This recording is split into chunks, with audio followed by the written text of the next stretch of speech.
Hello বন্ধুরা, তোমাদের সবাইকে আমি আমার ইউটিউব চ্যানেলে স্বাগত জানাচ্ছি। আজকে আমাদের যে প্রথম প্রশ্ন সেটা হলো গিয়ে directive principle of state policy. এই চ্যাপ্টারের থেকে কিছু প্রশ্ন থাকবে এখানে। রাষ্ট্র পরিচালনার নির্দেশক নীতিগুলি সংবিধানের কোন অংশে আছে? In which part of constitution are the directive principle of state policy mentioned? সঠিক উত্তর অংশ পার্ট নম্বর 4-এ আছে। কত? পার্ট নম্বর 4-এ আছে। 4 নম্বর পার্টে ডিপিএসপির কথা আছে। আর এটা কত? অনুচ্ছেদ নম্বর 36 থেকে 51 পর্যন্ত এর মধ্যে উল্লেখ আছে ডিপিএসপির কথাটা। ঠিক আছে, DPSP directive principle of state policy. তারপরে রাষ্ট্র পরিচালনার নির্দেশক নীতিগুলি কোথা থেকে অনুপ্রাণিত? এটা আয়ারল্যান্ড থেকে অনুপ্রাণিত। মানে এটা কোন দেশের থেকে নেওয়া হয়েছে? DPSP are inspired by the constitution of which country?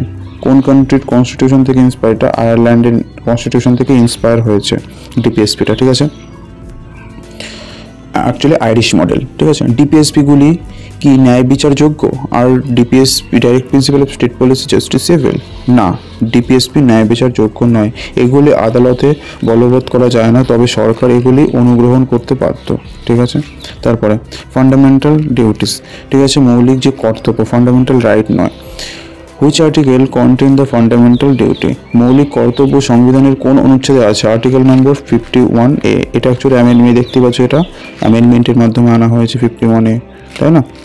তারপরে এটা কততম অ্যামেন্ডমেন্টের মাধ্যমে আনা হয়েছে? 42তম অ্যামেন্ডমেন্টের মাধ্যমে এটা আনা হয়েছে। তারপরে মৌলিক কর্তব্য সংবিধানের কোন অংশে অন্তর্ভুক্ত? মৌলিক যে কর্তব্য ফান্ডামেন্টাল ডিউটি, এটা সংবিধানের আর্টিকেল নম্বর 4-এর A-তে যুক্ত। কত? 4-এর A। ঠিক আছে, 4-এ কোন নম্বর ছিল অংশে? ডিপিএসপি ছিল। সংবিধানের নতুন সংযোজন ছিল কত সালে সংযোজিত হয়েছিল? 1976 সালে। ঠিক আছে, তারপরে বর্তমানে মোট কয়টি মৌলিক কর্তব্য আছে? এটা আছে 11টি মৌলিক কর্তব্য আছে, 11। ঠিক আছে, বর্তমানে। তারপরে আর এই ফান্ডামেন্টাল যে ডিউটিটা, এটা কততম? 86তম সংশোধনের মাধ্যমে এটি অন্তর্ভুক্ত করা হয়েছে, ফান্ডামেন্টাল ডিউটিটা। Parliament. How many house are there in the Indian parliament? Indian পার্লামেন্টে কটা হাউস আছে? দুটো আছে, একটা লোকসভা, একটা রাজ্যসভা। লোয়ার হাউস আর আপার হাউস। ঠিক আছে, 8 নম্বর, লোকসভার সর্বাধিক সদস্য সংখ্যা কত হতে পারে? 545 জন।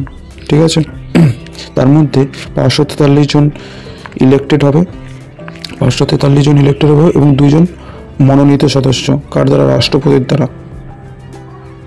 তারপরে বলছে রাজ্যসভার চেয়ারম্যান কে? রাজ্যসভার চেয়ারম্যান উপরাষ্ট্রপতি, মানে ভাইস প্রেসিডেন্ট হয়ে থাকে। ঠিক আছে, রাজ্যসভার চেয়ারম্যান। 10 নম্বর, রাষ্ট্রপতি কত বছর মেয়াদের জন্য নির্বাচিত হন? রাষ্ট্রপতি 5 বছর মেয়াদের জন্য নির্বাচিত হন। তিনি আবার পুনরায় নির্বাচনের মাধ্যমে অংশগ্রহণ করতে পারে, নির্বাচনে অংশগ্রহণ করতে পারে রাষ্ট্রপতি। আবার যদি সে চায় পুনরায় নির্বাচনে অংশগ্রহণ করবে, সেটা পারবে সে করতে। বুঝতে পারলাম।